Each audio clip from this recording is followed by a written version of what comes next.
எண்ணெய் கத்திரிக்காய் குழம்பு செய்யறதுக்கு ஒரு கடாய் அடுப்பு வச்சுங்க. கடாய் சூடானதுக்கப்புறம் ஒரு 4 டேபிள் ஸ்பூன் நல்லெண்ணெய் ஊற்றிங்க. 1/2 ஸ்பூன் வெந்தயம் சேர்த்துங்க. 1/4 ஸ்பூன் மிளகு சேர்த்துங்க. ஒரு 1/4 ஸ்பூன் சீரகம் சேர்த்துங்க. மிளகு சீரகம் வெந்தயம் எல்லாம் பொரிஞ்சு வந்துச்சு. இப்போ ஒரு 25 சின்ன வெங்காயத்தை கட் பண்ணி வச்சிருக்கேன், அதையும் சேர்த்துக்கும். 2 கொத்து கருவேப்பிலை சேர்த்துங்க.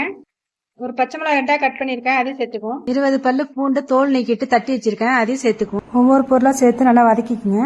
ஒரு 1/4 கிலோ கத்திரிக்காவை சின்ன சைஸா எடுத்துங்க. அதை நீல வாக்கில் கட் பண்ணி அதையும் சேர்த்துங்க. கத்திரிக்காய் நல்லா வதங்கினோன்னே 2 தக்காளி பேஸ்டா அரைச்சி அதையும் சேர்த்துங்க. 1/4 ஸ்பூன் மஞ்சள் தூள், 1/2 ஸ்பூன் குழம்பு மிளகாய் தூள், 1/2 ஸ்பூன் மல்லித்தூள், 1/2 ஸ்பூன் மிளகாய் தூள் சேர்த்துங்க. சேர்த்து எல்லாத்தையும் நல்லா மிக்ஸ் பண்ணிடுங்க. ஒரு லெமன் சைஸ் புளியை கரைச்சி எடுத்து வச்சிருக்கேன், அதையும் இதோட சேர்த்துக்குவோம். குழம்புக்கு தேவையான உப்பும் தண்ணி சேர்த்து நல்லா வேக விடுங்க. கத்திரிக்காய் வந்து நல்லா எண்ணெய் பிரிஞ்சு வந்தோன்னா தேங்காய் பேஸ்ட் சேர்த்துருங்க. தேங்காய் 1 டேபிள் ஸ்பூன், 1/2 ஸ்பூன் சீரகத்தை சேர்த்து நல்லா பேஸ்டா அரைச்சி ஊற்றிடுங்க. ஊற்றிட்டு 2 நிமிஷம் நல்லா கொதிக்க விடுங்க. கொதிக்க விட்டு கொஞ்சம் கொத்தமல்லி தழை சேர்த்துங்க. அவ்வளோதான்.